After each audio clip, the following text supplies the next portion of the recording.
Bismillahirrahmanirrahim. Assalamualaikum warahmatullahi wabarakatuh.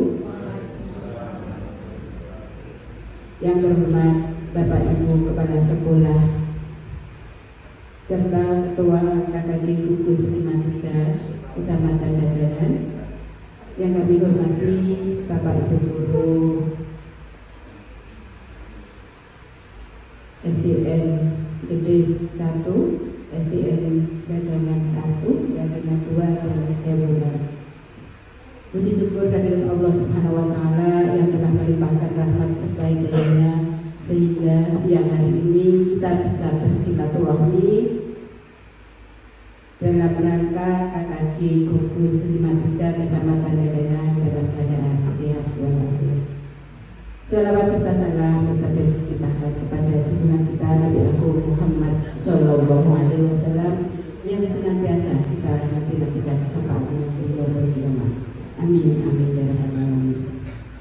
Saya di sini sebagai pembawa acara ingin menyampaikan susunan acara di siang hari ini. Yang pertama yaitu pembukaan, yang kedua menyanyikan lagu Indonesia Raya, ketiga sambutan, keempat doa dan penutup. Marilah acara pada siang hari ini kita buka dengan umur kitab Al-Fatihah. Bismillahirrahmanirrahim.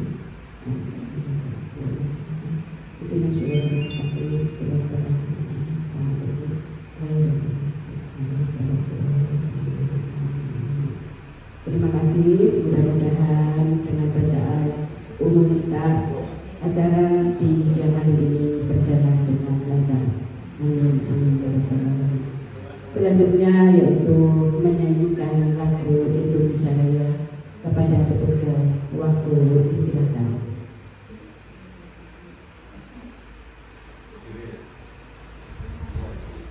Hari ini dimohon untuk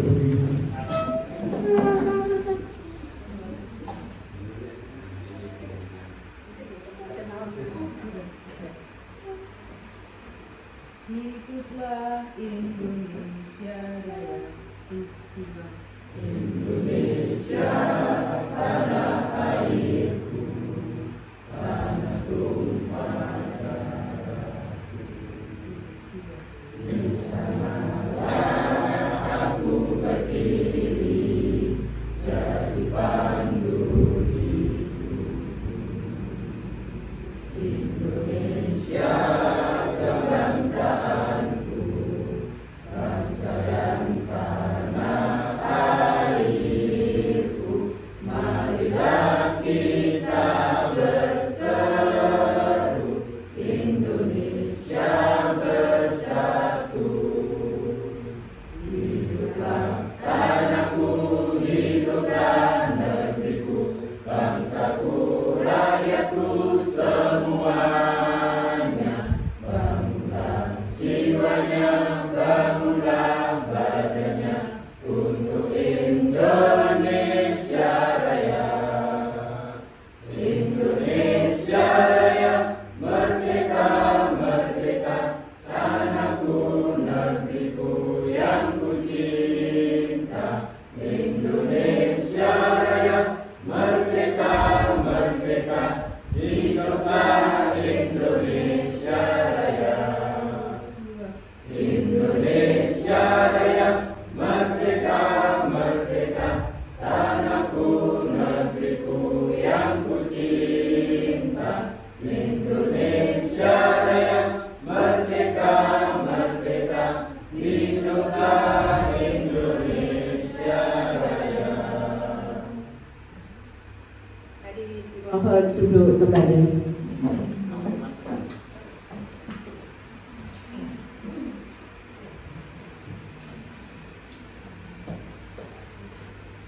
Acara selanjutnya yaitu sambutan.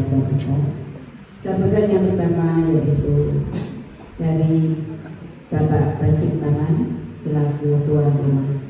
Waktu disilakan. Assalamualaikum warahmatullahi wabarakatuh. Alhamdulillah wa syukurillah wa syukur.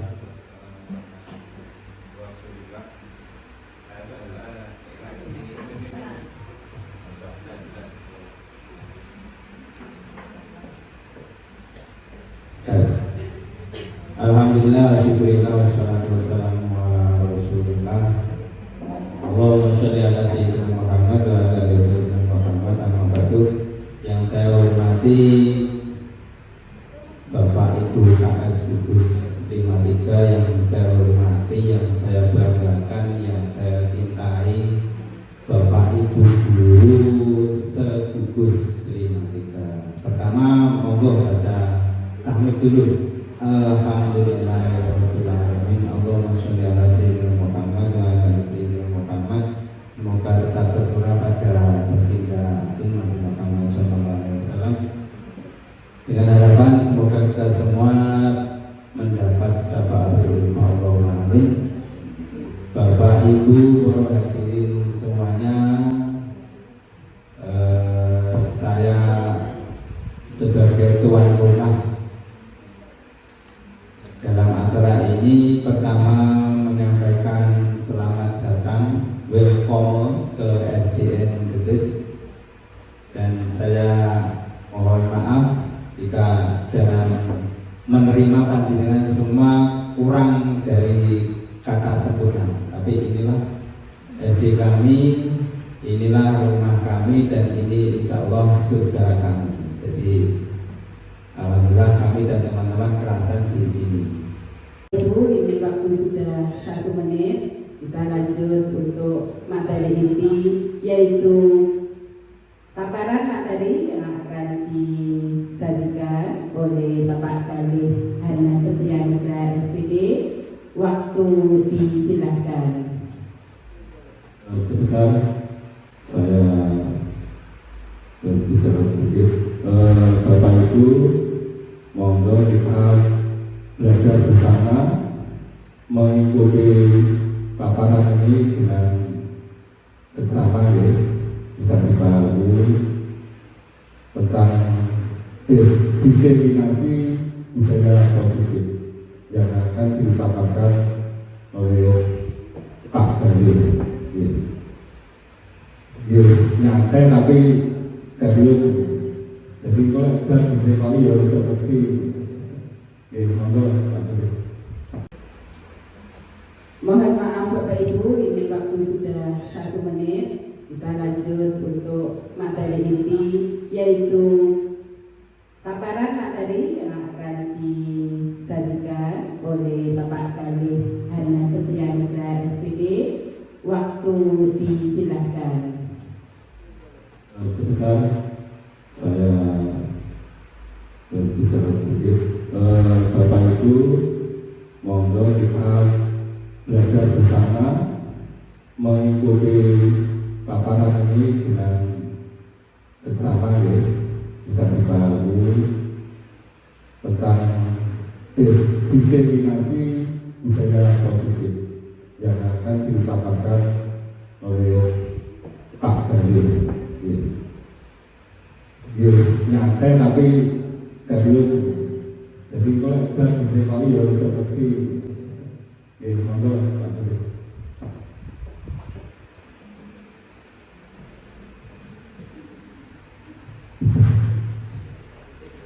Bapak Ibu, saya mohon izin berdiri. Sebelumnya Assalamualaikum warahmatullahi wabarakatuh. Terima kasih atas kedatangan dan luangkan waktunya Bapak Ibu dalam kegiatan AKG ini, yang pada kegiatan ini kita ambil materi yang berupa diseminasi budaya positif di sekolah, khususnya di Gugus 53 tercinta ini. Perkenalkan, sebelumnya saya Hana Setrianugraha, dan nanti yang akan menyampaikan juga dengan Bagus Satrio Wijaya adalah seorang penggerak atau guru penggerak yang di angkatan 11 ini sedang berjalan, sedang melakukan pendidikannya, dan doakan semoga apa yang kita laksanakan ini bisa berjalan dengan lancar. Amin. Oke, nah sebelum kegiatan kita memasuki acara yang inti, kegiatan intinya, Bapak Ibu, saya minta waktunya sebentar untuk karena masih siang, sudah siang, Jadi untuk meringankan lagi kayaknya yang sudah matanya sudah agak mata panda, lehernya sudah ditekuk-tekuk gitu ya. Nah kita sekarang saya minta ibu bapak berhadapan masing-masing dengan teman sebangkunya. Iya. Nah, di sini ada perintahnya. Yuk senyum selama 30 detik. Nah, berhadapan dengan dia. Dengan saya balik. Jadi berhadapan itu bapak ibu ngobrol berhadapan. Senyum ya, senyum. Bukan bahas-bahas gitu. Bisa kita lihat 30 detik Bapak itu minta tolong apa namanya pembuatnya Bapak Ibu ceritakan dari sekarang.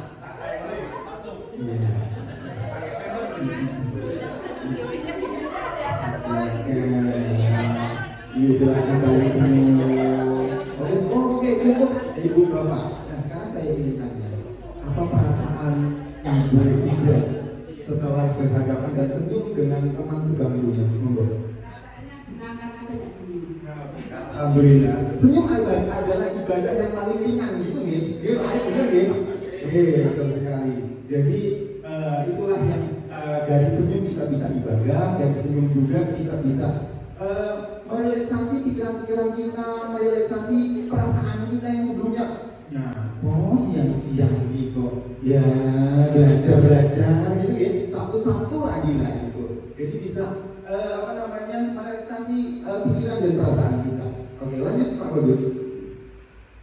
Nah, sebelum kita memasuki acara inti, kita sepakati dulu apa yang akan terjadi di forum ini. Kita sepakati dulu Bapak Ibu. Monggo, silakan ada yang berpendapat, ada kesepakatan apa sih yang harus kita lakukan dalam forum ini. Yang pertama adalah menghargai semua peserta. Nah, kemudian menjadi pendengar yang baik. Ini pancingannya. Kemudian ada lagi mungkin Pak Arif mungkin ada masukan, silakan. Menambah rasa kekeluargaan di antara kita. Ya, menambah rasa kekeluargaan Pak Bagus. Oke. Ada lagi yang mau menambahkan Ibu? Mungkin silakan angkat tangan saja. Menambah konsumsi gitu misalnya. Nggak apa-apa gitu. Apa mungkin Ibu? Monggo Ibu. Menambah ilmu. Oke, kesepakatan menambah ilmu. Pengetahuan. Karena di sini juga dengan disediakan snack dan minum, apakah kiranya kita butuh menjaga kebersihan? Iya, betul sekali. Tambah Pak Bagus menjaga kebersihan.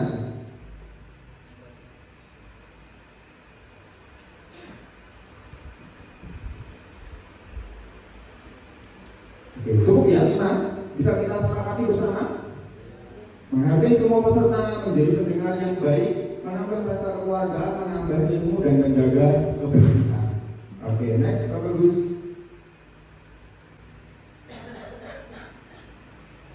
Oke, ini adalah saya. Karena penyampaian pertama adalah saya. Perkenalkan nama saya Gali Hana Satya Nugraha dari SDN Dagangan 1. Saya adalah seorang Kalung Gunung Gerak Angkatan 11 Kabupaten Madiun. Nah, tujuan pembelajaran pada sesi ini itu adalah guru dapat menjelaskan makna kontrol serta miskonsepsi yang terjadi di kehidupan sehari-hari. Kemudian yang kedua adalah guru dapat menjelaskan makna disiplin positif serta kaitan teori kontrol dengan 3 motivasi perilaku manusia. Kemudian berikutnya adalah guru dapat menjelaskan pentingnya memilih dan menentukan nilai-nilai kebajikan yang diyakini dan disepakati seluruh warga sekolah. Next, ini adalah materi awalnya adalah seorang guru yang baik harus memiliki kemampuan dalam mewujudkan budaya positif di sekolah. Budaya positif tersebut dapat dijalankan dengan menerapkan konsep-konsep inti. Ada 6 konsep di sini. Yang pertama adalah disiplin positif. Yang kedua adalah motivasi perilaku manusia. Yang ketiga, keyakinan sekolah atau kelas. Yang keempat, kebutuhan dasar manusia. Yang kelima, posisi kontrol restitusi. Dan yang keenam adalah segitiga restitusi. Ini yang akan kita pelajari pada siang hari ini. Dan materi yang saya akan sampaikan nomor 1, 2, dan 3. Nanti 4, 5, dan 6 akan disampaikan oleh Pak Bagus. Oke, yang pertama, disiplin positif. Next. Nah, sebelum kita masuk ke disiplin positif, kita akan bermain dulu Bapak Ibu. Bermain namanya permainan cobalah buka. Saya minta satu orang guru buat maju ke depan, yang akan bermain dengan saya langsung. Pak Raka, mungkin Pak Raka, monggo. Nah, Pak Raka, kita akan bermain cobalah buka Pak Raka. Permainannya adalah permainan yang sangat sederhana sekali. Jadi tugasnya Pak Raka adalah menggenggam. Sebelum menggenggam, Pak Raka pikirkan hal atau sesuatu yang paling berharga yang jenengan punyai. Ya. Hal tersebut atau sesuatu tersebut simpan di dalam tangan Anda dan jenengan genggam rapat-rapat. Oke, sudah. Tugas saya nanti akan mencoba meminta barang ini atau sesuatu ini, mencoba memintanya dengan paksaan, dengan iming-iming, dengan bujukan, dengan rayu dan sebagainya. Banyak cara untuk membuka. Tapi tergantung nanti Pak Raka bagaimana akan mau nggak ini, boleh nggak ini ya? Bisa dimulai Pak Raka? Oke. Pak Raka, saya boleh nggak minta ini Pak Raka? Tidak boleh. Kenapa? Karena ini sesuatu yang Anda kan. Kalau saya 100.000 Pak Raka, 100.000. Maaf, tidak bisa. Pak Raka nanti saya beliin bakso ya? Masih belum bisa. Cukup biasa di sini ya. Dari permainan ini kita bisa garis bawahi adalah Pak Raka memiliki kontrol atas apa sesuatu yang dimiliki Pak Raka. Silakan bisa. Terima kasih, bisa duduk lagi Pak Raka. Terima kasih juga tepuk tangan untuk Pak Raka. Saya ulangi lagi tadi. Dari permainan coba buka ini, Pak Raka mempunyai kontrol dalam dirinya untuk menyimpan barang yang dimilikinya, barang berharga yang dimilikinya. Nah, ini dengan kaitannya dengan kita sebagai pendidik, itu adalah saya sebagai gurunya, Pak Raka sebagai muridnya. Saya bisa nggak memaksakan murid? Atau guru bisa tidak memaksakan murid? Nah, ayo berbuat baik, nanti Bapak berikan bakso ya. Kira-kira setelah kita berpikir dan selanjutnya, dan setiap harinya kita sudah menyediakan model pembelajaran, IT-nya, games-nya, strategi pembelajarannya, kita sempurna, kita ambil pembelajaran kita sempurna. Tapi murid kita pemahamannya bisa dikatakan kurang. Murid kita nilainya bisa dikatakan juga kurang. Kreativitasnya juga kurang. Apakah kita bisa memaksakan murid tersebut? Tidak. Itu adalah teori kontrol dari permainan buka laku tadi. Jadi intinya kita tidak bisa memaksakan apa yang tidak diinginkan murid. Paham ya Bapak Ibu? Kita tidak bisa memaksakan, entah itu dengan cara metode kita, anak murid kita harus benar-benar bisa. Ini nilainya 100, tidak bisa. Karena murid punya potensi dirinya sendiri, bakatnya sendiri, minatnya sendiri. Kita tidak, sebagai pendidik, kita tidak bisa memaksakan itu kepada murid, dan kita sama ratakan tidak bisa. Nah, yang kedua, next Pak Bagus. Nah, di lingkungan sehari-hari di sekolah kita itu juga banyak miskonsepsi tentang makna kontrol. Yang pertama adalah guru mengontrol murid, artinya seperti tadi, guru memaksakan murid, guru mencoba untuk murid mengikuti apa yang diinginkan guru, itu tidak bisa.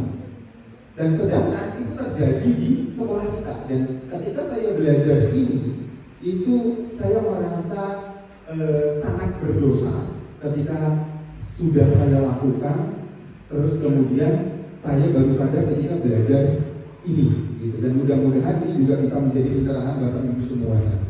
Nah, yang kedua, semua penguatan positif, efektif dan bermanfaat itu juga miskonsepsi Bapak Ibu tentang kontrol. Contohnya seperti ini.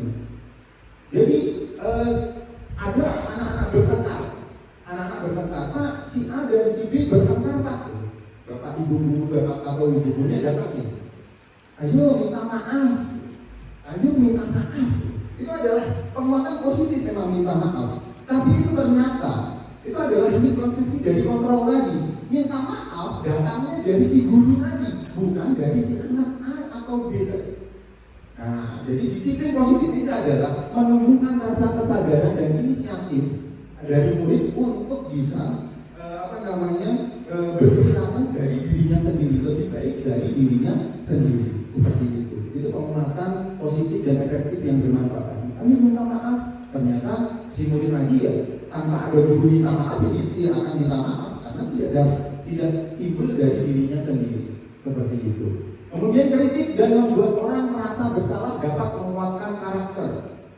Ini juga konsepsi yang sering kali saya atau beberapa rekan-rekan yang di luar sana melakukannya. Jadi banyak yang menjudge murid gara-gara kamu ini AKM kamu jelek, jadi pendidikan kita itu juga menurun. Nah itu karakter seperti itu yang bukan membuat anak menjadi motivasinya tumbuh, tapi malah patah. Bapak Ibu, oh gara-gara saya ya. Jadi dia hanya memikirkan karakter gagalnya. Seseorang murid akan menjadi karakter gagal, belum melakukan ibaratnya belum tumbuh layu duluan, tumbuh sebelum layu. Kasihan murid-murid kita. Nah, kemudian yang keempat adalah orang dewasa memiliki hak untuk memaksa. Kita sebagai guru dibandingkan dengan murid benar-benar dewasa, dewasa seorang guru. Tapi seperti tadi dikatakan bahwa guru tidak dapat mengontrol atau memaksakan apa yang diinginkan gurunya untuk diikuti oleh muridnya. Seperti itu. Lanjut. Nah, ini ada kutipan dari Stephen R. Covey. Bila kita ingin membuat kemajuan perlahan, sedikit-sedikit ubahlah sikap dan perilaku Anda. Namun, bila ingin memperbaiki cara-cara utama kita, maka kita perlu mengubah rata acuan kita. Ubahlah bagaimana Anda melihat dunia, bagaimana Anda berpikir tentang manusia. Ubahlah paradigma Anda, skema pemahaman dan penjelasan aspek-aspek tertentu tentang realitas atau kebutuhan. Jadi kita harus melihat berpikir murid itu manusia loh. Murid itu adalah masa depan kita nanti. Masa depan yang akan meneruskan jejak-jejak kita nanti adalah murid-murid kita.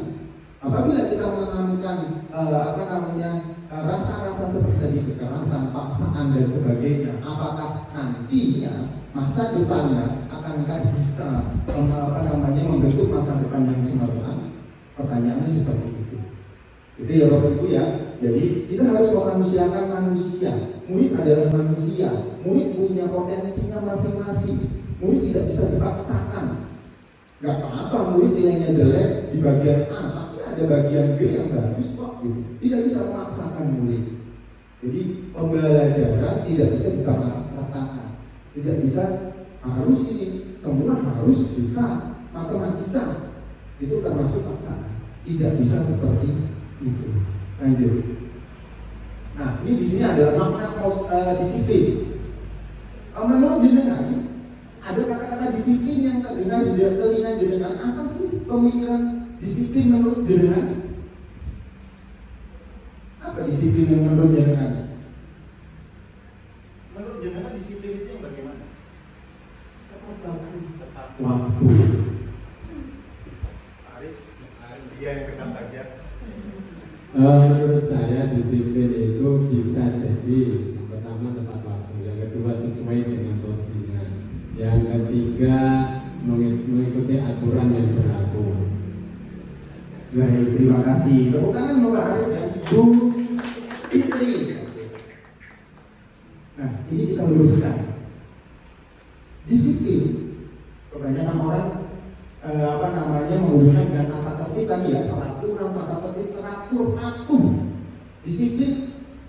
juga dikaitkan dengan hukuman. Apabila tidak melakukan pasti ada konsekuensi atau hukumannya, seperti itu. Nah, disiplin positif di sini tidak bisa dikaitkan dengan peraturan, berbeda. Disiplin positif dan peraturan itu berbeda. Peraturan adalah segala sesuatu yang sudah dicantumkan dan tertulis. Kalau disiplin positif adalah sifat yang timbul dari diri siswa sendiri. Makanya kita belajar disiplin positif di sini adalah tujuannya adalah menumbuhkan rasa kesadaran siswa, menumbuhkan inisiatif siswa untuk dia bisa berdisiplinnya sendiri. Nah, di sini sehingga ketika kita tertib, tepat waktu, itu pasti ada ketidaknyamanan oleh murid. Karena apa tadi? Kaitannya dengan teori kontrol tadi. Kita dikontrol atas itu.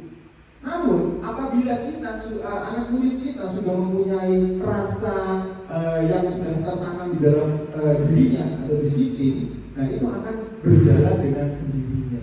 Dia akan mengetahui nilai-nilai kebajikan di dalam dirinya.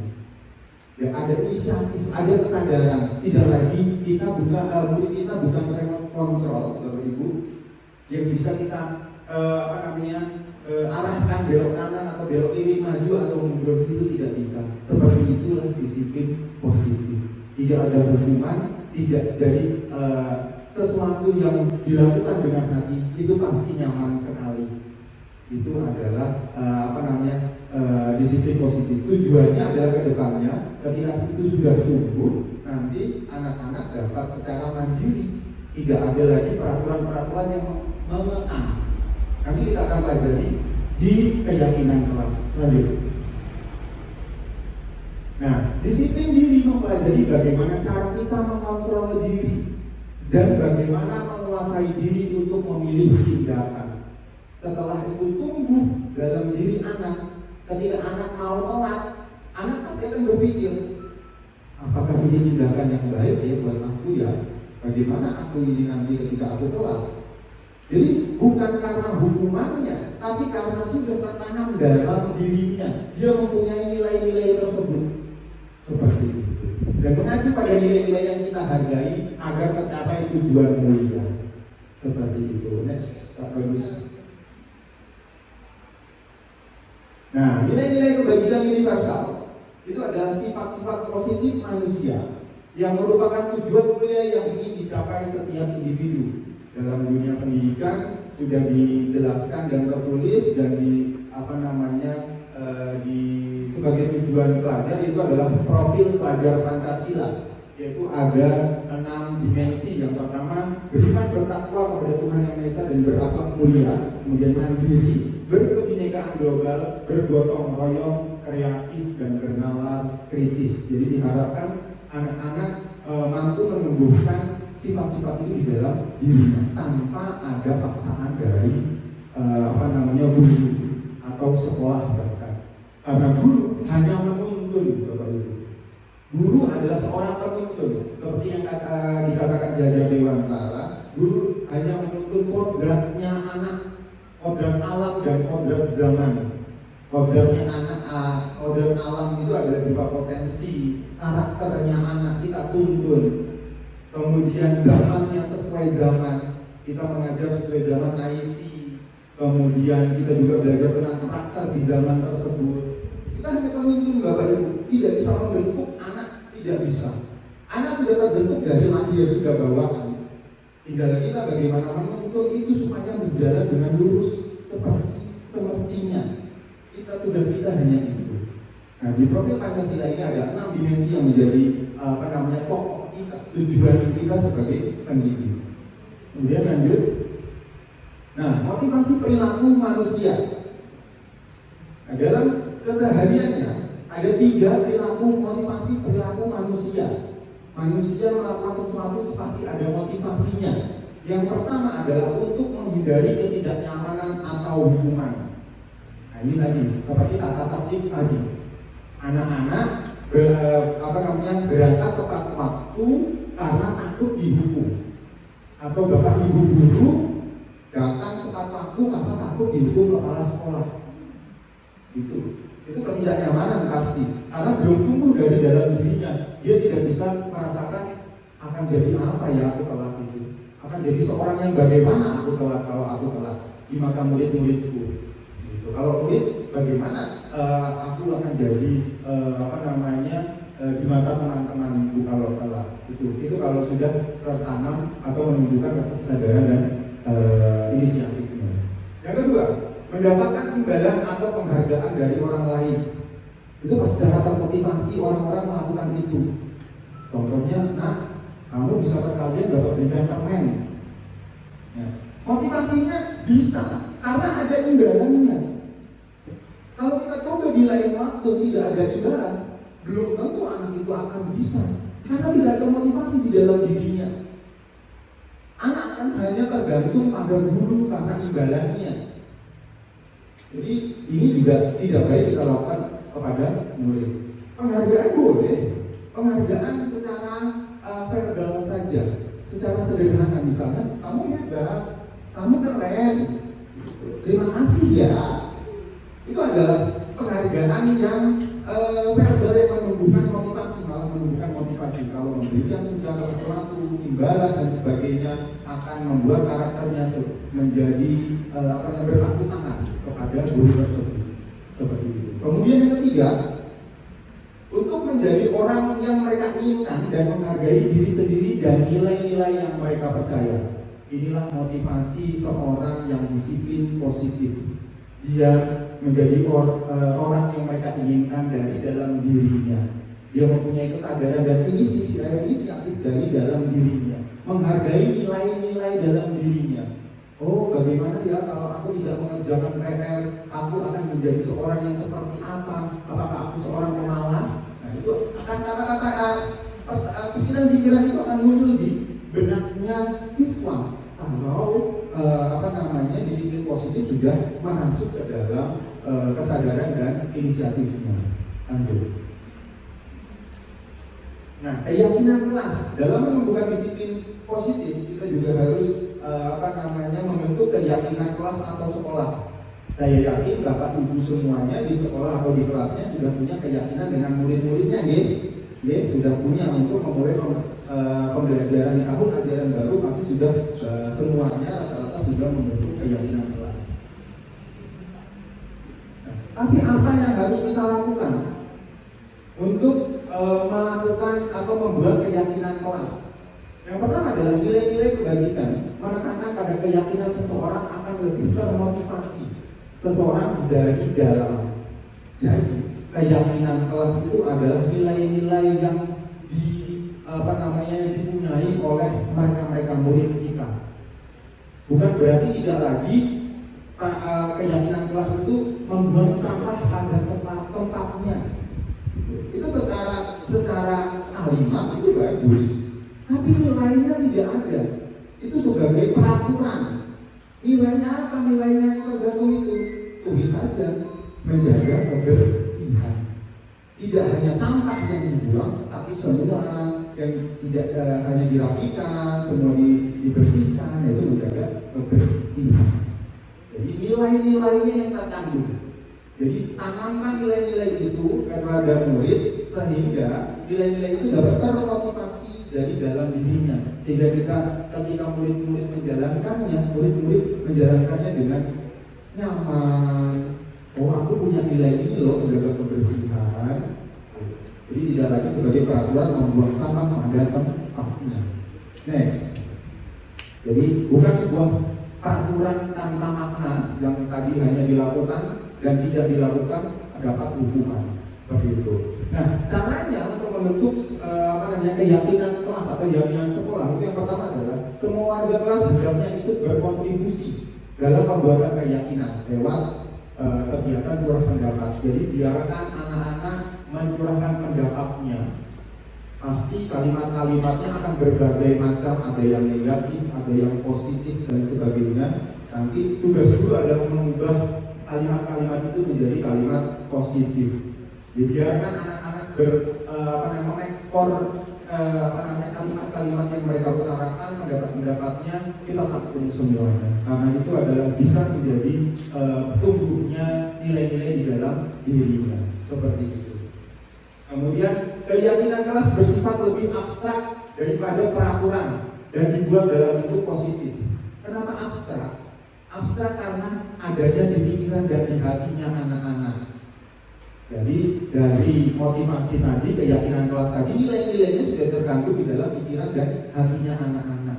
Bukan lagi peraturan hanya tertulis buang sampah pada tempatnya, berjalan ketika bermain dan sebagainya, mengucapkan salam ketika masuk ruangan, itu hanya tulisan-tulisan saja. Tapi belum tentu anak itu bisa mengilhami kalimat-kalimat tersebut karena juga tidak punya nilai-nilainya seperti itu. Kemudian yang terakhir adalah keyakinan sekolah atau kelas berupa pernyataan-pernyataan universal yang mudah diingat dan dipahami dan harus diterapkan di lingkungan sekolah. Jadi menjaga kebersihan itu adalah singkat dan mudah dipahami. Tidak lagi membuang sampah sembarangan, tidak membuang sampah pada tempatnya, itu malah kalimat negatif. Hindari Bapak Ibu membuat dengan kalimat-kalimat negatif. Tidak, jangan, itu dihindari. Dimulai dari verbal dengan semuanya. Saya juga sebagai guru menjadi cambukan bagi saya. Kadang-kadang saya juga jangan lari. Itu ternyata tidak masuk ke dalam hatinya anak-anak, karena yang dimasukkan adalah negatifnya. Tidak lari. Ubahlah semuanya menjadi positif. Jangan saja ya nak, seperti itu. Jadi semuanya. Jadi jangan sangat mudah sekali untuk memulai disiplin positif ini dengan cara perkataan kita. Kemudian tidak membentak ketika menasihati anak-anak. Cuma yang ditirukan anak-anak akan lari dan sifatnya jadi pembentak. Anak itu peniru ulung, Bapak Ibu. Anak-anak itu peniru ulung. Jadi penyampaian kita juga harus dengan lemah lembut, kalimat-kalimat positif, apresiatif, konstruktif. Gitu. Jadi membangun anak-anak sehingga bisa menjadi pribadi yang lebih baik. Seperti itu. Dan pelaksanaannya juga harus konsisten, Bapak Ibu ya. Jadi tidak hanya Pak Arif saja di Jetis yang melaksanakan disiplin positif, tapi Bu Ida tidak, Bu Fitri tidak. Itu sama saja seperti gagal ya Ibu ya. Jadi semuanya harus sama-sama melakukan. Jadi semua mengaplikasikan di semua guru mengaplikasikan ke semua anak. Jadi tidak satu guru melakukannya, guru lain tidak. Itu akan jadi kebingungan bagi anak-anak. Jadi akan jadi semakin pembangkang seperti itu. Dan harus konsisten Bapak Ibu. Hari ini seperti itu, besok juga harus seperti itu. Tidak sekarang seperti itu, besok berubah lagi. Ya boleh seperti itu. Kembali lagi karena kita juga didasari dengan emosi masing-masing pribadi, itu yang agak sulit. Ya, jadi kita harus meredam emosi masing-masing kita. Kita banyak tugas ya Bapak Ibu, belum lagi kebutuhan keluarga, belum lagi di mana-mana, pasti itu akan mempengaruhi emosi. Ketika anak-anak kita melakukan hal-hal yang kurang tepat, itu mungkin bisa jadi emosi itu yang harus dengan kontrol sebagai kontrol dirinya guru seperti itu, agar anak-anak murid juga bisa mengikuti apa yang dimau. Begini ya. Lanjut. Nah, ini adalah contoh keyakinan kelas atau keyakinan sekolah kelas 5. Yang pertama adalah selalu bersikap positif. Nah, ini kan sifatnya adalah luas gitu ya, tidak melulu hanya satu statement yang harus dilakukan anak-anak. Bersikap positif itu bagaimana? Jadi anak-anak ini yang menumbuhkan adalah anak-anak sendiri. Jadi yang mencurahkan pendapat adalah anak-anak sendiri. Jadi Bapak Ibu guru hanya mengubahnya menjadi nilai-nilainya saja, nilai-nilai kebajikannya. Kemudian senantiasa menjadi diri terbaik. Kalau yang kita uraikan ke peraturan ini biasanya ya jangan mengejek teman, itu biasanya. Sekarang kita ubah menjadi kalimat positif, senantiasa menjadi diri terbaik. Itu yang akan diresapi anak-anak, bisa menumbuhkan kesadaran dan inisiatifnya. Kemudian percaya dan menghormati orang lain serta barang miliknya. Ini sangat luas sekali. Menghormati itu yang bagaimana supaya bisa menumbuhkan. Jadi tidak lagi kalimat-kalimat yang langsung konflik, itu tidak. Kemudian berkomitmen terhadap setiap tugas. Kemudian yang terakhir adalah senantiasa membantu. Itu adalah keyakinan, contoh keyakinan kelas 5. Mudah-mudahan ini bisa jadi refleksi kita bersama, saya dan jenengan kita belajar bersama, jadi refleksi bersama apa sih tujuan kita, apapun kepentingan kita, apapun jabatan kita, jenengan kegiatan dengan PNS, jabatannya jenengan kepala sekolah, saya guru olahraga, saya guru agama, kepentingan A, saya tidak punya kepentingan B, saya adalah guru penggerak, saya adalah guru bersertifikasi, semuanya sama. Kepentingan kita adalah ujungnya atau muaranya adalah murid dan murid. Sekolah tanpa murid tidak akan jadi sekolah, Bapak Ibu. Jadi harapannya ya murid-murid kita tumbuh disiplin positifnya tadi dari siapa yang menuntun jenengan semuanya. Seperti itu, saya cukupkan materi dari saya. Mohon maaf apabila ada kata-kata yang kurang berkenan, saya mohon maaf. Wassalamualaikum warahmatullahi wabarakatuh.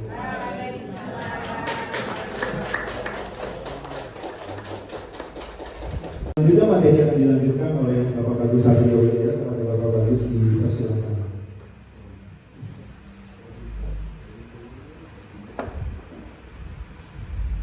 Assalamualaikum warahmatullahi wabarakatuh. Izin menyampaikan materi ini karena memang disiplin positif itu sangat baik diterapkan di sekolahan kita. Bagaimana kita menerapkan disiplin positif yang tidak membungkuk, yang tidak menjadikan murid itu mentalnya down, kemudian bahkan sampai tidak masuk sekolah, bahkan sampai membuat murid itu merasa minder sama temannya.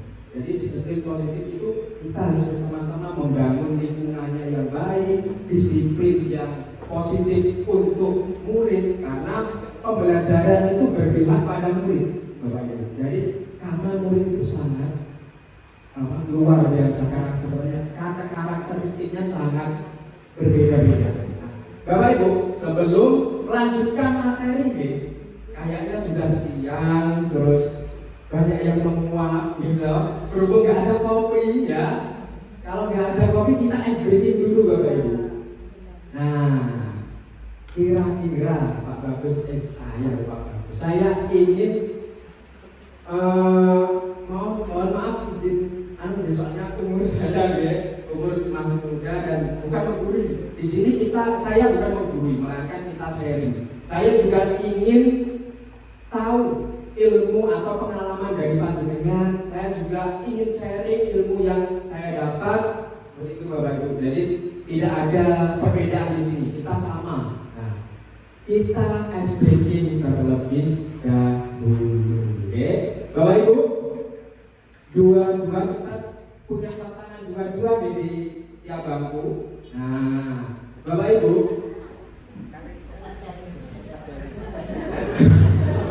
Sama Pak Galih, Nah, kita berhadap-hadapan. Ya, berhadap-hadapan. Berhadap-hadapan. Kita bermain game tangkap tangan, tangkap telunjuk tangan. Ketika Pak Bagus ke saya bilang 1, maka akan seperti ini. Tangannya seperti ini. Ketika Pak saya bilang 2, maka yang kiri, oke, yang kanan seperti ini, yang kiri, yang telunjuknya, yang kanan ini, yang kiri, nah, betul. Oke, siap. Nanti yang tertangkap merefleksikan atau mengulangi sedikit saja materi dari Pak Ganjar tentang keyakinan kelas yang dipahami itu apa. Karena keyakinan kelas itu dibentuk bersama sama murid. Nah, 1 ini, 2 ini, tangkap. Oke? 3 tangkap. Nah, saling berusaha untuk menangkap tangan temannya. Nah, biar kreasi otaknya biar semangat lagi Bapak Ibu ya. Oke, ya. Kita mulai percobaan dulu ya, percobaan dulu. Satu, ya. 1, 2, 3. Nah, coba Ibu. Harus jujur ya, karena kita juga menerapkan disiplin positif ya. Oke, kita mulai. Ini yang serius ya, ini yang serius. Nanti yang ketangkep boleh apa itu menyampaikan isi dari materi pelajaran itu. Sedikit aja, tidak ada yang benar dan tidak ada yang salah ya. Apa ya, kita saling sharing belajar ya. 1, 2, 3.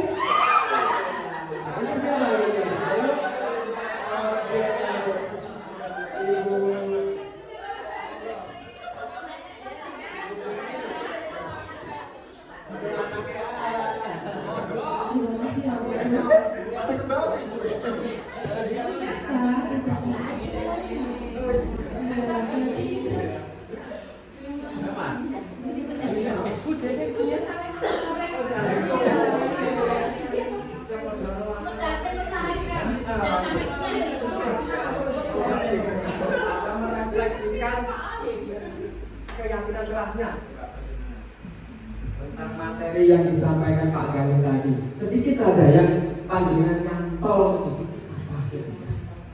Nah, mungkin apa ya, ada sesuatu iya betul. Tepuk tangan untuk Bu Yeni, sangat luar biasa. Jadi Bapak Ibu, keyakinan kelas itu intinya kita membuat keyakinan bersama kelas, bersama siswa. Siswa yang membuat, kemudian siswa yang menjalankan karena atas sadar bahwa sadar ini keyakinan yang kita buat dan kita harus sepakati bersama. Oke? Kira-kira ada SBY lagi nggak? Langsung ya, sudah sekian soalnya. Oke. Tidak kenal maka tak sayang. Nah, perkenalkan terlebih dahulu, nama saya Bagus Satria Wijaya dari SDN Dagangan 01. Saya adalah calon guru penggerak angkatan 11 dari Kabupaten Madiun. Oke, Pak Galih. Nah, Bapak Ibu, saya ingin bertanya. Materi hari ini adalah kebutuhan dasar manusia. Kira-kira panjenengan itu kebutuhan dasarnya itu apa? Gitu. Ada yang bisa membantu saya? Kebutuhannya apa? Makan, minum, itu termasuk kebutuhan Bapak Ibu. Terus ada lagi? Kasih sayang. Nah, ini kira-kira kalau ibu-ibu kasih sayangnya kurang, bapak-bapaknya sih, ibu-ibunya muring-muring gitu. Gitu. Oke, next Pak Galih. Nah, ini pernyataan ketika seorang murid melakukan nilai-nilai yang kurang pas, nilai-nilai yang kurang, kebajikannya kurang, melanggar peraturan. Pasti itu karena kebutuhan dasar mereka tidak terpenuhi. Lalu apa kebutuhan dasar mereka? Lanjut Pak Galih, next. Nah, kebutuhan dasar mereka ada 5 ibu. Bapak-bapak, bertahan hidup. Yang satu bertahan hidup. Jadi mereka kenapa kok melakukan melanggar peraturan? Karena bertahan hidupnya mereka itu tidak terpenuhi. Kemudian yang kedua adalah ini tadi, perhatian, kasih sayang, rasa diterima. Mereka kurang dari orang tuanya mungkin atau dari gurunya, seperti itu. Kita harus merefleksikan, oh kita harus menjadi guru yang berpihak pada murid. Murid itu anak kita, harus kita didik, harus kita ubah karakternya menjadi orang yang berhasil, positif, seperti itu. Kemudian penguasaan, karena kebutuhan dasar menjadi orang yang berkuasa, menjadi pemimpin. Nah, seperti itu. Kemudian yang ketiga adalah kebebasan, karena manusia itu tidak mau dikekang. Siapa sih yang mau dikekang? Gak mau pasti. Kemudian murid juga sama, gak mau dikekang, sama dikekang sama gurunya. Harus menaati peraturan. Kalau tidak menaati peraturan hukum membuat candi, aduh ini. Terus lagi kesenangan ini karena memang kebutuhan dasar manusia itu menyenangkan diri kita, menyenangkan diri sendiri, ya. Oke, lanjut lagi. Nah, ini ada studi kasus untuk menjelaskan kelima kebutuhan dasar tadi. Ini kira-kira ada nggak muridnya seperti ini, ya? Saya bacakan dulu ya studi kasusnya. Ibu Ana, guru wali kelas 2, sedang bingung menghadapi ulah salah satu murid di kelasnya bernama Budi. Beberapa anak telah mengeluh Budi yang seringkali meminta bekal makan siang mereka dengan paksa, jadi merebut. Jika Anda menghadapi situasi seperti Ibu Ana, apa yang akan Anda lakukan? Menurut Anda, kira-kira apa alasan Budi melakukan hal tersebut? Ayo di sini kira-kira ada kasus seperti ini enggak? Pasti ada, no? Gitu. Merebut makanan jajan seperti itu pasti ada. Nah, kira-kira pendapat panjenengan pripun? Nah, siapa yang mau mengutarakan pengalaman baiknya? Pripun? Attention, bisa. Nah, lanjut mawon ya. Nah, lanjut. Ini berkaitan dengan kebutuhan dasar manusia tadi. Kenapa Budi itu merebut? Pertama adalah mungkin karena Budi itu lapar. Terus orang tuanya tidak membawakan bekal, makanya dia merebut jajan atau makanan dari temannya. Gitu. Nah, kita harus tahu Bapak Ibu, kita harus tahu masalah si Budi itu apa. Kira-kira kayak detektif gitu ya. Kita harus tahu, ternyata Budi itu mempertahankan hidupnya atau survive. Dia lapar, ngempet, luwe itu semaput, ya itu loh. Ya, nah, bagaimana cara mengatasi Budi ini? Kalau memang bertahan hidup, kita sebagai guru juga harus tahu bagaimana cara mengatasinya. Seperti bisa kita memberikan uang sedikit, entah 1.000-2.000 untuk mengganjal perutnya, atau siswanya yang membawa bekal saling berbagi seperti itu, Ibu. Nah, jadi kita harus tahu kebutuhan dasar murid itu apa. Next Pak Galip. Nah, kebutuhan dasar mungkin alasan si Budi tadi karena dia merasa senang temannya jadi memperhatikan dia, kurang perhatian di rumah, entah itu di sekolah juga kurang perhatian. Biar diperhatikan, dia merebut supaya diperhatikan temannya bilang ke gurunya bilang ke orang tuanya, akhirnya gurunya dan orang tuanya memperhatikan mereka, gitu. Nah, itu berkaitan dengan kebutuhan dasar kasih sayang dan rasa diterima.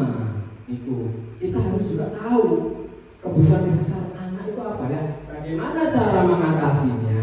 Ada yang bisa, maksudnya nggak apa, benar salah itu kalau sharing itu tidak ada, semua itu benar. Nah, di sini mungkin kalau saya kurangnya kasih sayang, berarti kita harus memperhatikan yang lebih. Kemudian menaruh siswa tersebut di depan supaya bisa memperhatikan kita. Tidak ada jarak dengan guru, gitu. Guru itu istilahnya sawi tauladan. Jadi guru itu harus ramah, menyenangkan, bahkan guru di SD itu kalau gurunya menyenangkan pasti pak merangkul, pak yang guru itu loh HP-nya gitu. Dan seperti itu. Jadi kita harus tahu kebutuhan dasar anak itu apa sih, kok bisa sampai melakukan hal yang negatif itu apa. Nah, next Pak Galip. Yang ketiga, alasan Budi karena temannya jadi takut dengan dia dan menuruti keinginannya, seakan menjadi preman. Nah, Budi ini ditakuti temannya, pun yang misalnya ngomong dituruti langsung. Nah, ini berkaitan dengan kebutuhan dasar, yaitu menjadi penguasa atau kekuasaan. Nah, ini kita mengatasinya, kita memberdayakan si Budi ini menjadi pemimpin di kelasnya, bisa mengatur muridnya yang nakal atau yang keluar kelas, nanti yang keluar kelas Budi dilaporkan ke Pak Bagus atau Bu Ida atau Pak Alif seperti itu. Nah, kita harus tahu bagaimana cara mengatasi kenakalan ya. Ada kutip ya, karena tidak ada murid yang nakal, ada kutip yang kurang positif lah. Nah, next Pak Galil. Nah, yang ketiga adalah alasan Budi karena dia merasa bosan ibunya masakin sayur asem. Nah, seperti itu. Nah, kira-kira cara mengatasinya apa? Ini berkaitan dengan kebutuhan dasar kebebasan. Murid itu membutuhkan kebebasan, Bapak Ibu. Jika dikekang malah kadang sampai mencak-mencak seperti itu. Nah, kita harus merefleksikan diri kita. Bagaimana cara biar tidak bosan, bagaimana cara guru itu mengelola kelas dengan baik, menjadikan kelas itu menyenangkan, menjadikan kelas itu disenangi oleh siswa yang berpihak pada murid. Murid itu beragam, pasti enak sing pinter, gitu, pinter, diterani, kayak pembalap kayak bos. Ada yang ini piye Pak, nah mesti ada, gitu. Karakteristik anak itu berbeda-beda, dan kita harus tahu apa maunya anak itu seperti apa, itu tahu cara mengatasinya supaya siswa itu bisa ikut dengan kita. Seperti itu kita harus tahu, entah itu dari cara kita penyampaiannya, kemudian media, metode. Lanjut Pak Beli. Nah, yang ketiga adalah alasan Budi iseng jaga kancane, iseng saat supaya kancane itu merasa marah, dia iseng. Nah, ini terkait dengan kebutuhan dasar yaitu kesenangan, membutuhkan kesenangan. Dia itu merasa supaya dia hanya senang saja. Next, Pak Baik. Kira-kira Bapak Ibu, materi selanjutnya adalah posisi kontrol restitusi. Restitusinya dihilangkan dulu. Kira-kira posisi kontrol itu apa? Mengontrol. Kontrol apa Bapak Ibu? Ada yang bisa membayar? Mengendalikan. Betul Bapak Ibu. Mengendalikan. Jadi posisi untuk mengendalikan murid. Bagaimana posisi untuk mengendalikan murid itu ada 5. Nah, kita bisa dulu sebagai penghukum. Nah, penghukum itu langsung misal muridnya telat. Nah, kamu telat, kamu bapak hukum membuat 1000 candi. Wah, berapa tahun itu? Ya. Kemudian ada lagi kalau penghukum ini membuat muridnya merasa kayak takut. Benar memakan peraturan, cuma takut. Akhirnya kadang down. Takut sama melihatmu, bapak ibu guru harus diku, gitu. Nah seperti itu. Kemudian yang kedua, guru sebagai pembuat merasa bersalah. Dan di sini pandangan mencecarkan pertanyaan-pertanyaan yang membuat murid itu merasa bersalah. Akhirnya dia takut juga seperti itu sama gurunya. Yang ketiga, guru sebagai teman. Guru sebagai teman itu menggunakan komunikasi ya seperti teman sebaya. Yang keempat adalah guru sebagai memantau menaati peraturan. Yang kelima adalah guru sebagai manajer. Guru sebagai manajer ini panjenengan bisa membuat siswa itu paham akan saya salah. Saya akan melakukan tidak melakukan kesalahan dan memperbaikinya. Bagaimana saya memperbaikinya? Ini melakukan melalui manajer. Oke, lanjut Pak Gari. Nah, di sini ada 5 posisi yang dilakukan guru seperti penghukum. Penghukum biasanya yang dikatakan guru itu apa? Kalau kamu tidak melakukan, awas ya, rasakan seperti kayak menghardik, menghujat, menyinyir seperti itu ya. Kemudian membuat siswa itu takut. Akhirnya apa? Terkadang murid itu berkata, biarkan saja, nanti juga marah-marah lagi. Akhirnya dampaknya apa? Hanya saat itu toh, selanjutnya mengulangi lagi seperti itu. Kalau pembuat merasa bersalah, ini guru seperti berceramah dan mengatakan seharusnya kamu ini. Ibu kecewa sama kamu. Kenapa kamu begitu? Ibu sangat kepikiran dengan ulah kamu. Kalau sebagai teman, bahasanya lebih komunikatif seperti temannya. Ayolah lakukan bagi ibu. Masa kamu tidak mau seperti itu? Itu kayak temannya sendiri Bapak Ibu. Kemudian langsung pemantau. Ini lebih ke memantau, lebih banyak kita bertanya kepada siswa apa yang sudah kamu lakukan. Kalau seperti ini menurut kamu bagaimana, seperti itu.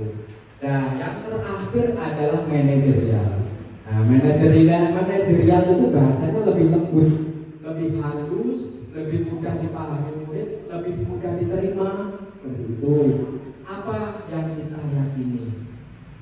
Apa yang biasa kamu kerjakan untuk memperbaiki masalah itu. Jadi masalah tersebut biar murid itu tahu mereka itu salah, kemudian bagaimana cara mengatasinya itu juga mereka yang buat. Konsekuensinya yang mereka buat sesuai yang mereka buat. Oke. Seperti itu. Next.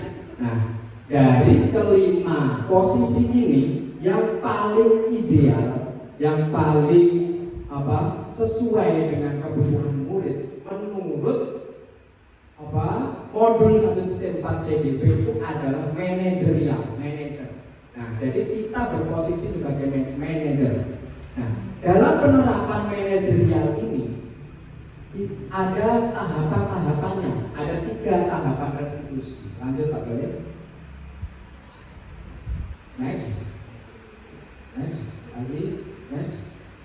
Nah, ada 3 tahapan segitiga restitusi. Yang pertama adalah menstabilkan identitas. Yang kedua, validasi tindakan yang salah. Yang ketiga adalah menanyakan keyakinan. Yang pertama adalah menstabilkan identitas. Next balik. Nah, menstabilkan identitas. Apa itu menstabilkan identitas? Ini tahapan ini bahwa ketika siswa itu merasa bersalah, dia itu tidak merasa salah banget supaya seperti itu. Jadi guru usahakan ya kamu benar, kamu itu salah, cuma nggak apa-apa. Semua orang itu pernah melakukan kesalahan. Nah, semua orang itu pernah melakukan kesalahan. Bapak juga pernah melakukan kesalahan. Nah, seperti itu pertanyaan-pertanyaan pemantiknya supaya stabil identitasnya itu tidak merasa down, tidak salah banget seperti itu ya. Kita harus bagaimana cara komunikasinya biar anak tersebut bisa terbuka untuk kita buat. Oh ini kenapa anak ini kalau usah melakukan seperti ini kenapa lah? Seperti itu kita menstabilkan dulu identitasnya supaya identitasnya itu tidak merasa salah sama kesalahan. Lanjut. Nah, pertanyaan-pertanyaan pemantiknya biasanya berbuat salah itu hal yang manusiawi. Tidak ada manusia yang sempurna. Gitu. Kita juga dulu tidak sempurna, pasti ada punya kesalahan sedikit-sedikit. Terus yang ketiga, kita pasti bisa menyelesaikan permasalahan ini. Nah, tujuan guru di sini memecahkan masalah, bukan sebagai penghakim. Biasanya kadang, kamu salah, kamu harus seperti ini. Bukan. Kita harus menyelesaikan masalah bersama kita selesaikan. Kemudian pertanyaannya lagi, Bapak atau Ibu tidak tertarik untuk mencari tahu siapa yang benar, siapa yang salah. Bapak Ibu lebih tertarik untuk menyelesaikan masalah, diselesaikan secara bersama. Begitu, next. Tahapan yang kedua adalah validasi tindakan yang salah. Nah, ketika identitas itu sudah nyaman dengan kita, berbicara dengan kita bisa mengorek-ngorek validasi, memvalidkan ini alasannya apa ini anak. Kalau kita tidak menstabilkan identitas pasti murid itu menjadi pembohong yang ulung. Contohnya di sekolah saya ya, murid kelas 3 waktu itu melempar batu kecil ke jendela sedikit dulu. Pas saya dibinanya di kelas, ngotek. Nah, saya tak lihat. Oh itu. Terus lagi tak tanya, kita, kamu tadi mau apa ya?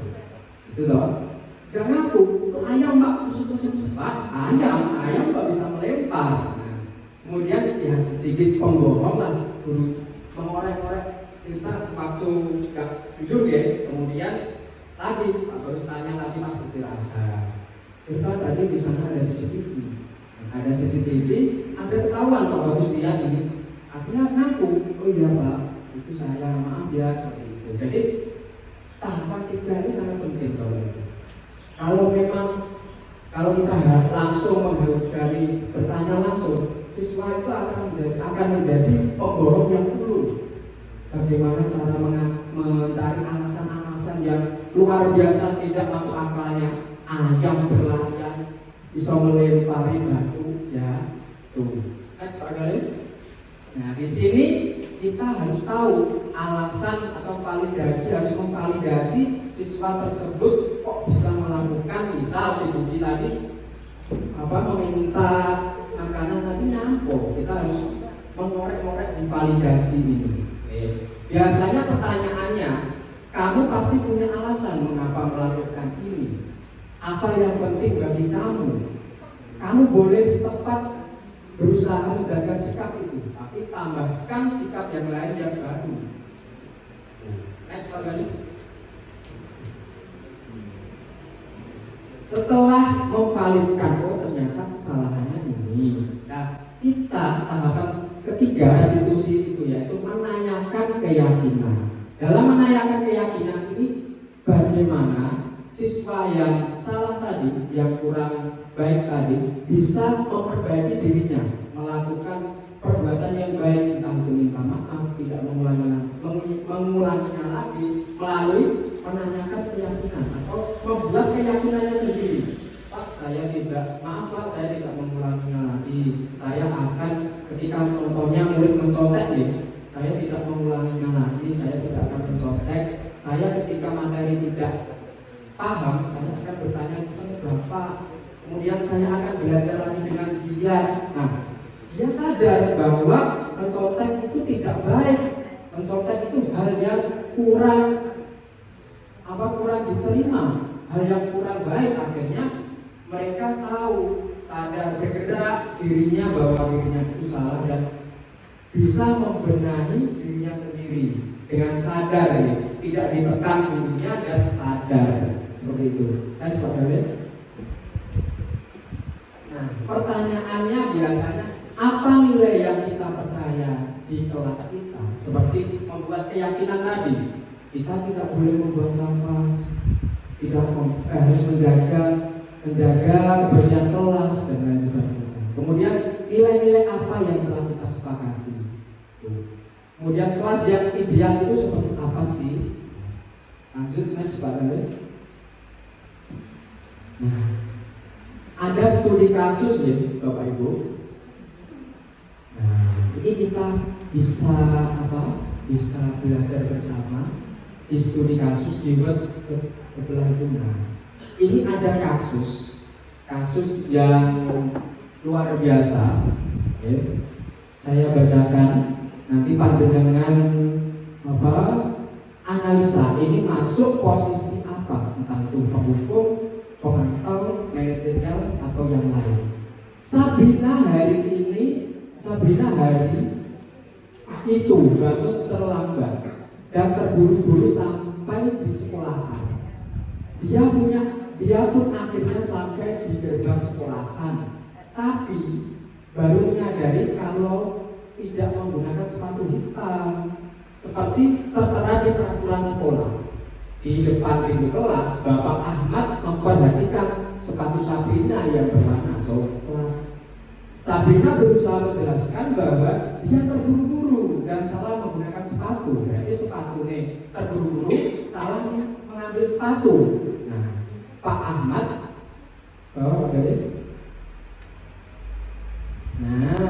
Pak Ahmad menanyakan Sabrina, apa peraturan sekolah tentang seragam warna sepatu? Sabrina menjawab, sudah mengetahui sepatu harus berwarna hitam, namun terburu-buru dan salah mengenakan sepatu. Selain tidak mungkin kembali pulang karena rumahnya jauh sekali, Pak Ahmad tetap bersikeras pada peraturan yang berlaku dan mengatakan sudah melanggar peraturan sekolah, kamu salah, langsung dihujat salah. Sudah terlambat, salah pula warna sepatunya. Segera buka sepatumu, kalau tidak bisa menggunakan warna sepatu sesuai peraturan. Jadi langsung suruh buka sepatunya. Kemudian Sabrina masih meminta maaf. Sabrina meminta maaf dan memohon kepada Pak Ahmad agar tetap dapat mengenakan sepatunya dan berjanji tidak akan mengulangi kesalahan lagi. Namun Pak Ahmad tidak mau tahu, tidak kamu telah melanggar peraturan sekolah. Kalau tidak sanggup ambil sepatu di rumah atau diantar sepatu ke sekolahan, ya sudah, kamu tidak bersepatu saja seharian di sekolahan. Kemudian sekarang copot sepatumu dan silahkan belajar tanpa sepatu seharian. Kemudian Sabrina pun dengan berat hati mencopot sepatunya dan memberikan kepada Pak Ahmad. Seharian dia tidak berani berkeliling sekolah karena malu dan lebih banyak berdiam diri di kelas tanpa alas sepatu. Nah, kira-kira Bapak Ibu, posisi kontrol apa yang dilakukan Pak Ahmad ini? Penghukum, karena menghukum Sabrina. Lalu apa dampaknya Sabrina? Mentalnya down, gitu. Kemudian malu, bisa jadi sampai besoknya malu, nangis, gak masuk sekolah. Nah, kalau di manajerial seperti ini, ayo Sabrina dan disuruh sini dulu, kemudian ditanya dulu, jangan langsung menyalahkan. Ditanya, Sabrina, maaf, Bapak ingin bertanya, kamu kan telat, ya kan? Bapak bagus lihat sepatu kamu kok juga berbeda, begitu. Gak apa-apa, semua manusia itu ada yang melakukan kesalahan itu gak apa-apa. Tidak ada manusia yang sempurna. Nah, iya Pak, seperti ini. Nah, dia nyaman berdialog dengan kita. Akhirnya kita baru validasi, tanya dulu. Bisa jadi memang dia itu kenapa di jalan lalu sobek seperti itu. Nah, kita jangan menghakimi terlebih dahulu, tanya dulu. Alasan kamu itu apa, Sabrina? Seperti itu. Kok bisa sampai sepatu itu kok berbeda, bukan hitam? Ditanya, dikorek. Oh, Pak, sepatunya memang tadi ketinggalan, saya terburu-buru. Nah, terus lagi, lain-lain jangan melakukan seperti itu ya. Kemudian kita menanyakan keyakinan kelasnya. Sabrina, kira-kira ketika kamu kan terburu-buru tadi, telat, terburu-buru, kemudian sepatunya juga salah. Kira-kira bagaimana cara kamu untuk memperbaikinya? Itu bagaimana Sabrina? Supaya tidak kamu ulangi lagi. Saya mempersiapkan sepatunya Pak, nanti di rumah taruh di depan. Kemudian lagi saya tidak begadang supaya tidak terburu-buru, tidak telat seperti itu. Jadi maaf ya Bapak Ibu, kita lanjut mawar karena azan sudah selesai. Nah, di sini kasus ini sudah selesai ya. Ini hanya saya ingin bercerita saja. Contohnya ada sekolah yang menerapkan ketika terlambat. Ini ada pertanyaan di teman saya ya, dan dijawab oleh fasilitatornya. Ada sekolahan beliau kemudian menerapkan ketika telat atau terlambat itu tutup gerbangnya. Nah, kemudian siswa itu ditaruh di depan. Nah, apa seperti itu? Apakah benar atau salah? Salah. Sebenarnya tidak ada yang benar dan tidak ada yang salah. Tapi Bapak Ibu, siswa itu kan berangkat sekolah itu mempunyai niat. Dia meninggalkan batinnya di rumah, HP-nya ditinggalkan, kemudian orang tuanya ditinggalkan, kesenangannya di rumah ditinggalkan, hanya untuk sadar masuk sekolah, tapi telat. Nah, bagaimana cara kita mengatasinya? Kita pertama kita beri senyum kecil, senyum riang. Nah, itu dari fasilitator. Senyum riang supaya dia itu nyaman dengan kita. Kemudian kita rangkul, kita peluk, terus kemudian bagaimana perasaanmu hari ini? Bagaimana perasaan kamu masuk? Senang atau ada apa kendala di sekolah, di rumah? Kemudian kita ajak masuk, kemudian kita sambut hangat supaya anak itu merasa nyaman di sekolah. Nah, intinya itu disiplin positif itu intinya anak itu nyaman di sekolah. Bapak Ibu. Dan kita harus itu tergantung panjenengan. Menjadi individu seperti apa itu tergantung panjenengan. Saya pun juga tidak bisa mengarahkan panjenengan harus ini. Itu tergantung panjenengan. Panjenengan menjadi individu seperti apa, panjenengan bisa mendidik anak itu seperti apa. Apakah menghukum itu tidak benar? Terkadang hukuman itu juga efisien. Nah, saya juga kalau mengarah ke manajerial, terus kemudian restitusi 3 tahun itu juga kadang itu juga tidak berhasil. Makanya itu tergantung panjenengan bagaimana panjenengan bijaknya untuk mengatur siswa itu supaya siswa itu berubah. Kalau bisa tapi jangan sampai mentalnya down, mental kemudian membuat rasa tidak nyaman masuk sekolah. Kita saja kalau masuk ke sekolah tidak nyaman ya sama teman-temannya, pasti masuk lebih absen gitu, absen jam 1:08 gitu. Kita harus membuat lingkungan sekolah itu positif, saling membangun, berkolaborasi, entah itu gurunya, siswanya, guru dengan siswa, guru dengan lingkungan harus berkolaborasi. Seperti itu Bapak Ibu, tujuan dari budaya positif ini.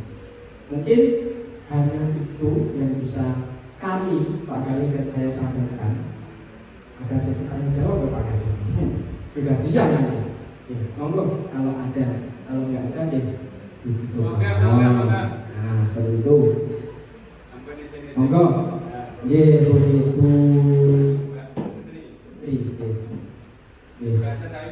Siap. Monggo Bu Siti.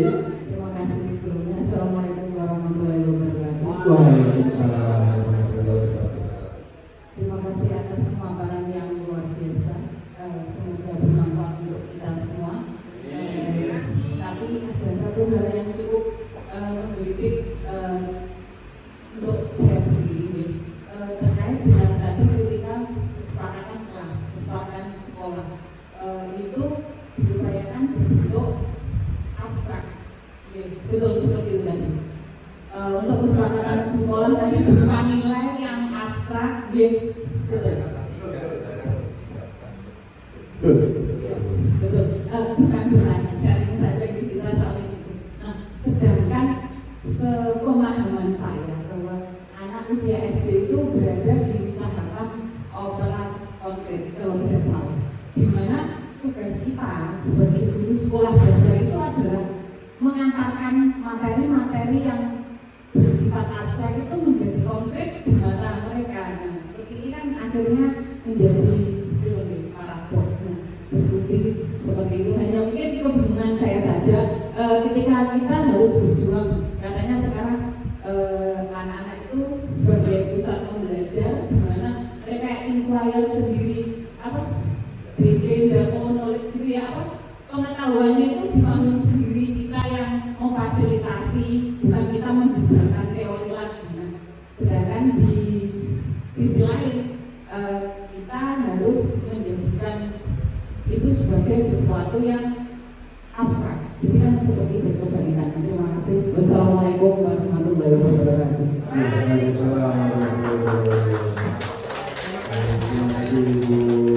Putri, baik, saya meluruskan apa yang disampaikan Bu Sutri. Memang benar pembelajaran itu bersifat konkret untuk anak SD gitu ya. Jadi barang-barang atau benda-benda itu disarankan sifatnya konkret. Nah, di sini keyakinan kelas ini yang diartikan abstrak dalam tanda kutip. Ini bersifat abstrak yang saya katakan bertanda kutip ini artinya abstraknya itu diresapi dalam hati dan pikirannya seperti itu. Jadi belum tercantum dalam sebuah tulisan. Jadi anak-anak mampu menilai dirinya sendiri itu seperti apa ya? Apakah saya mampu membuang sampah sembarangan? Itu kan abstrak tuh.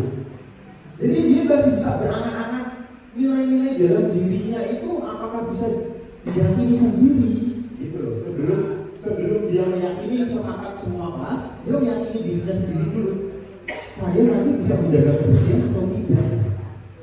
Kalau saya tidak menyepakati ini, kalau saya tidak meyakini ini, berarti saya tidak mempunyai nilai itu maksudnya abstrak Ibu. Jadi masih di dalam hati dan pikirannya, belum tertuang dalam tulisan. Seperti itu, berbeda dengan peraturan. Iya betul. Bukan, jadi masih dalam proses pembuatan keyakinan kelas tersebut. Jadi masih dalam anak-anak berangan-angan. Dia tadi, saya mampu atau tidak ya menjaga kebersihan, saya mampu tidak ya bersikap menghormati kepada teman, apakah saya punya nilai-nilai tersebut dalam diri saya, itu kan abstrak kan belum dilakukan. Seperti itu dalam tanda kutip. Seperti itu ya Bu. Terima kasih Bu Sri, sangat membangun sekali. Ya, hari ini Pripun Bu Sri sama dia sangat luar biasa karena memang hari ini aktif pesertanya. Jadi semoga materi-materi yang sangat penting ini bisa kita sedikit saja kita terapkan. Contohnya keyakinan kelas tadi itu sangat penting Bapak Ibu. Contohnya kebutuhan di kelas kajian itu apa? Kok setiap hari kok membuang sampah di loker, membuang sampah di lantai. Kita membuat kesepakatan bersama dengan siswa, jadi dijalankan bersama seperti itu. Kemudian kebutuhannya apa di sekolah di kelas ini tadi? Datang ada yang kurang tepat waktu dan lain sebagainya. Kita buat lagi kesepakatan. Saat ini kok datangnya ada yang kurang tepat ya? Kira-kira enaknya gimana? Nah, kita tanyakan ke anak-anak seperti apa enaknya. Kita buat bersama lagi seperti itu. Dan di sekolah kami sudah menerapkan keyakinan kelas di setiap kelas. Jadi kita menanyakan supaya bukan peraturan ya, keyakinan bersama, kesepakatan bersama dengan siswa bahwa kalau di lantai ini kira-kira membuang sampahnya bagaimana terus dibuang, terus ditaruh di loker. Itu bagaimana cara mengatasinya? Kita harus sadar akan kebersihan itu. Kemudian ada yang usul, Pak, setelah sebelum pulang sekolah kita membersihkan. Oke, kita tulis dulu. Akhirnya kita revisi lagi supaya kata tersebut itu bersifat positif. Contohnya tidak membuang sampah sembarangan. Namanya tidak itu kan masih negatif. Kita ubah jadi positif. Nah, diharapkan kita bisa menerapkan kesepakatan kelas, keyakinan kelas, kemudian menerapkan budaya positif. Mungkin Bapak Ibu yang hebat sekali ini ada yang bertanya lagi. Semoga bisa menggerakkan sekolahnya masing-masing ya. Karena tidak harus menjadi CGP. Panjenengan itu bisa menggerakkan. Hal yang kecil itu bisa menggerakkan. Terkadang di kelas di sekolah kita, aku pengen merawat di depan kelas merawat tanaman. Akhirnya guru-guru lain ikut. Nah, kita harus yakin perbuatan baik akan tumbuh dan kita petik hasilnya juga baik juga. Oke, mungkin itu Pak Gali, monggo ditutup. Oke, tidak ada yang bertanya lagi ya?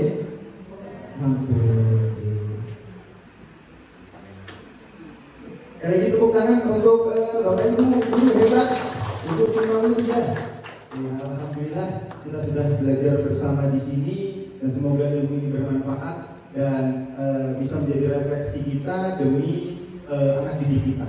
Seperti itu, karena waktu juga sudah menjelang siang, saya pribadi dan Pak Bagus dalam kegiatan ini mohon maaf apabila ada kata-kata yang kurang berkenan dan semoga ilmu yang didapat hari ini bisa bermanfaat dan diterapkan. Seperti itu. Dari saya terima kasih sekali lagi dan hati-hati, selamat sehat sampai di rumahnya masing-masing. Wassalamualaikum warahmatullahi wabarakatuh. Waalaikumsalam.